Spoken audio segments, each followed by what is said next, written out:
Let's discuss again. I love getting really concrete with the mental performance boosts that we talk about in this podcast. So let's talk about any mental skills or mindsets that successful athletes have that are enhanced through living your values and doing that work to become aware of your values. What jumps out at you as the big boosts from values?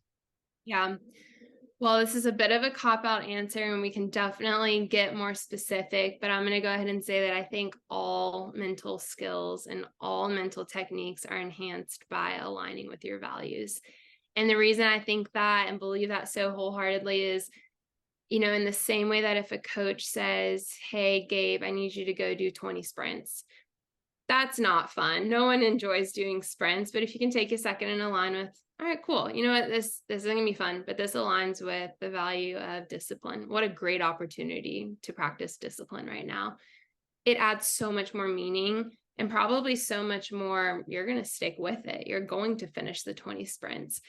And so in the same way of, a physical skill or a physical task like that, I think getting a mental skill of a pre-performance routine, of focus, of, resiliency, of motivation, all these different techniques and skills are going to have so much more fulfillment and be so much more enhanced by aligning them with your values.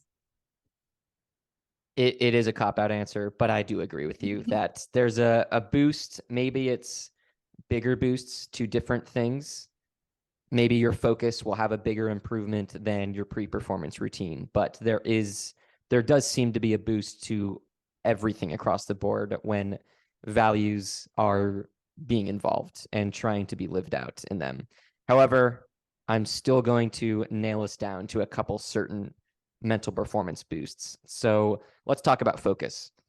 How can an athlete's focus be better once they become aware of and live out their values and practices in games? Where I go with this off the bat is, so the refocus routine is one of my favorite mental skills because I just think it's so important for many reasons I cannot get into right now. But using your values as one way to refocus is a very effective way to improve the quality of your thoughts. And one way this could look is, okay, you just had a bad shift and you're trying to refocus because you're dwelling on the past. One way that you can refocus is using the value of curiosity and going, okay, I'm unhappy with this shift and it's distracting me. Let me just get curious and now I can learn from it. So it can boost my focus on what I can pay attention to undo or counteract any of the negative that I saw in that shift. Where do you have any other thoughts on how values can enhance athletes' focus?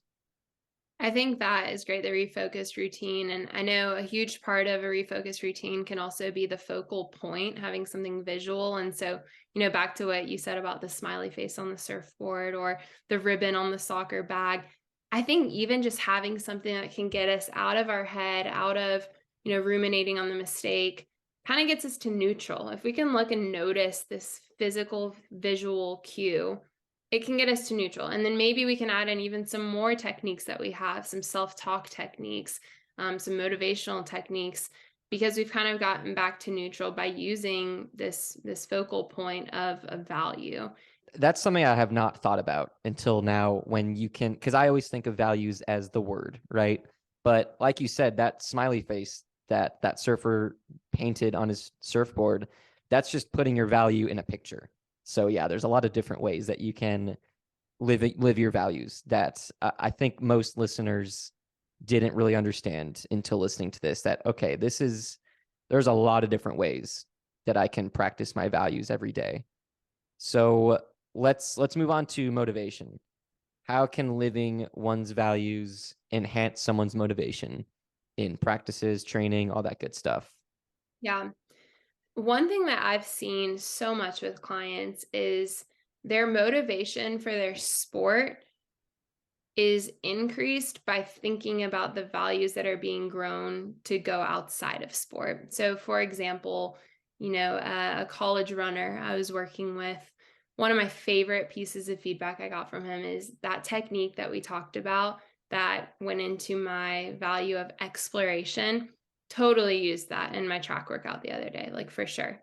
But I also used it in class the other day when we were talking about one topic, and I remembered that it tied to another. And I asked the professor, and now we had this awesome conversation. And I think just little stories like that show the value of values. They go from sport to school to relationships. And I think that that can bring so much motivation when you look at today, I have practice. I have an opportunity to put into practice all of my values. And they're not just for this sport, they're for me 10 years down the road. They're for me in this other domain tomorrow. They're for so much more than this sport. And again, back to your point of that being against like the status quo, and some people thinking that maybe makes them complacent to their basketball practice today. I've only seen it add effort and only seen it add excitement to their growing themselves as people, not just as athletes. I think it's a good idea to shift focus to a different value that can facilitate motivation. And how this might look for an athlete mid practice is a coach pushing their own agenda of their own values. So maybe they value success and self discipline, but on this certain day, that's not helping this athlete that we're talking about here. This athlete is actually valuing relationships that they're building on their team. So when they realize I'm not having fun, I'm not motivated this practice, they can use a different value of curiosity and understand why they're not motivated and shift their value if that might work to, okay, I'm not going to try and live out this value of self-discipline because it's not working for me today. Instead, I'm going to focus on a different value like relationships, and how I can improve relationships today is by struggling with them and working hard with them in practice. So yeah, a lot of different ways that values work can enhance motivation. Yeah, I love that. And I think that goes back to the point of we're never going to master values, constantly a work in progress. And so I think that's the fun of it though, is like you said, if one is not really motivating me today, maybe it's another one. Maybe it's back to that value that ideally every athlete has of fun. What am I going to do that's fun right now? Like that might motivate you more than what am I going to do to grow my self-discipline right now? So true. Let's talk about this last kind of mental skill and mindset that can be enhanced through values of resiliency. So how can resiliency, and this is just someone's ability to adapt and overcome stress and adversity and setbacks, how can that skill be enhanced through awareness and practice of values? Yeah. I think what's cool about resiliency is the previous skills that we talked about of motivation and focus all contribute to resiliency. Resiliency is this kind of umbrella one that a lot of what you're doing is probably helping toward resiliency. But I think values most specifically can help in the perspective change that they give. I think resiliency a lot of times is tied to some bit of failure, some bit of mistake. How are you going to adapt to that? And I think having that perspective shift of I have all these strong core qualities that I can lean on that the situational circumstance can't even touch. These are things that are important to me and constant for me in this specific situation. It can't touch those. And I think just reminding yourself of that you're so much bigger than the things you're having to adapt to. I mean, you're growing resiliency in the moment. Part of that resiliency puzzle is dampening the burden of failure and setbacks and challenges. But then a lot of listeners might also wonder, okay, but how can values help me overcome the actual setback? Not just deal with it, but overcome it. And like we were talking about earlier, values can provide action. They can provide you with a plan of, okay, I'm going to do this to help overcome this setback or help improve on the mistake that I made, as opposed to the athlete who doesn't know their values and has less of a direction. And when an athlete doesn't know what to do, there's less confidence and more anxiety. So you can think of the athlete who has a very well put together pre-performance routine. They have confidence in their system, as opposed to the athlete who is just left to their thoughts. That's going to be a lot more anxiety inducing than the one who has a plan. So having values ready of, I got these values in my back pocket that I can always use to direct how I will approach and adapt to situations will leave someone more confident and also just more effective in overcoming these challenges. Totally. Yeah. And I think the cool thing with resiliency is we can count on needing it. Like there are very few, if ever, any circumstances that we know exactly how they're going to play out, especially in the sport world.